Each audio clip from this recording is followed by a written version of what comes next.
యాదాద్రి భువనగిరి జిల్లా మోత్కూరులో శ్మశాన వాటికను నిర్మించాలని గ్రామస్తులు ఆందోళనకు దిగారు. వైకుంఠధామం నిర్మాణానికి నిధులు మంజూరైనా పనులు ముందుకు సాగడం లేదని మండిపడుతున్నారు.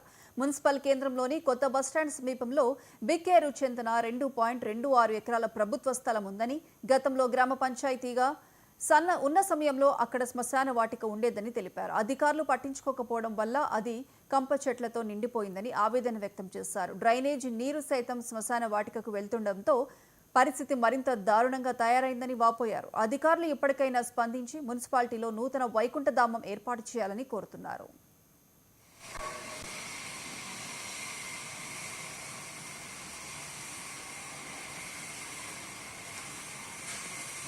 మోత్కూర్ మున్సిపాలిటీలో ఉన్నటువంటి శ్మశాన వాటికని అభివృద్ధి పేరుతోటి ఉన్న గోరీలను అన్నింటినీ ధ్వంసం చేసి అరచేతిలో వైకుంఠం చూపించారు. ఆ బిల్లులు అయితే వృధాగా డ్రా చేసుకొని ఏ ఒక్క అభివృద్ధి పని ఇక్కడ చేయలేదు.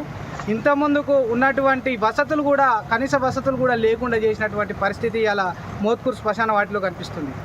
గతంలో స్నానాలు చేసినా కూడా మార్చుకోవడానికి గదులు ఉండే, ఆ గదులలో మహిళలు కూడా స్నానం చేసి వాళ్ళు నిరభ్యంతరంగా అక్కడ బట్టలు మార్చుకునే పరిస్థితి ఉండే.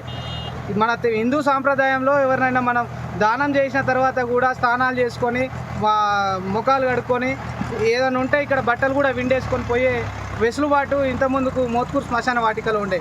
ఆ వసతులు కూడా లేకుండా చేసి 1.5 రూపాయలు దీని మీద డ్రా చేసుకొని ఎలాంటి అభివృద్ధి కార్యక్రమాలు చేయలేదు. అదేవిధంగా ఈ శ్మశాన వాటిక ఏదైతే ఉన్నదో దీని వైశాల్యాన్ని కూడా కొంత తగ్గించుకుంటూ వచ్చిర్రు. మోత్కూరు పట్టణ కేంద్రంలో ఉన్నటువంటి శ్మశాన వాటికను గత ప్రభుత్వంలో 1,50,00,000 మంజూరు చేయడం జరిగింది.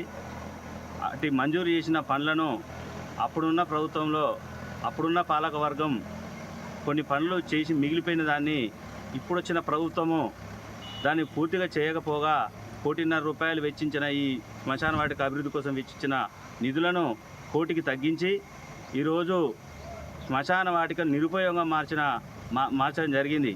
ముఖ్యంగా శవాలను కాల్చడానికి ఏర్పరిచిన దిమ్మెలు కూడా వినియోగం లేకుండా ఉన్నవి.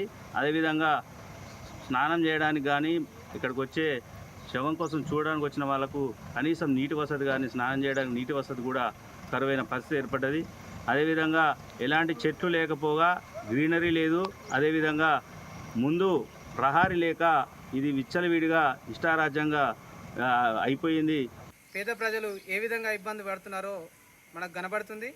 అదేవిధంగా ఎందుకంటే ఇక్కడ పరిసరాలు అనేటివి పరిశుభ్రంగా లేకపోవడంతో అక్కడ వాళ్ళు బయటనే కూర్చొని వాళ్ళ కార్యాలు కూడా సక్రమంగా జరుపుకోలేకపోతున్నారు. ఇక్కడ చూసినట్టయితే పరిసరాలు కూడా పూర్తిగా చెట్లు చెదారంతో నిండిపోయింది. అదేవిధంగా వాళ్ళు మహిళలు స్నానం చేయడానికి ఏదైతే ఈ గదుల్ని కూడా ఉపయోగంలో లేకుండా మొత్తం దాంట్లో చెదారంతో స్టోరేజ్ చేసి మిగతా ఉన్న గదులకు తాళాలేసి దీన్ని ఇట్లా నిరుపయోగంగా ఉంచి పేద ప్రజలకు అందుబాటులో దీన్ని తక్షణమే ఈ పరిసరాలను పరిశుభ్రపరిచి దీన్ని పేద ప్రజలకు అందుబాటులోకి రావాలని చెప్పేసి కోరుతున్నాం. అదేవిధంగా 1,50,00,000 రూపాయలతోటి వీళ్ళు ఏదైతే నిర్మించినా అని చెప్తున్నారో నా వెనుక కనబడుతున్నట్టు ఒకటి ఆర్చి ఒకటి నిర్మించారు. అదేవిధంగా అక్కడ ఒక రూమ్ ఒకటి నిర్మించారు. అది ఏది మన కాష్టం కాల్వడానికి ఒక గద్దె మాత్రమే, ఒక దిమ్మె నిర్మించారు. ఆ దిమ్మె మీద ఇంతవరకు ఒక కాష్టం కూడా కాల్చలేదు. అంటే అది నిరుపయోగంగానే ఉంది.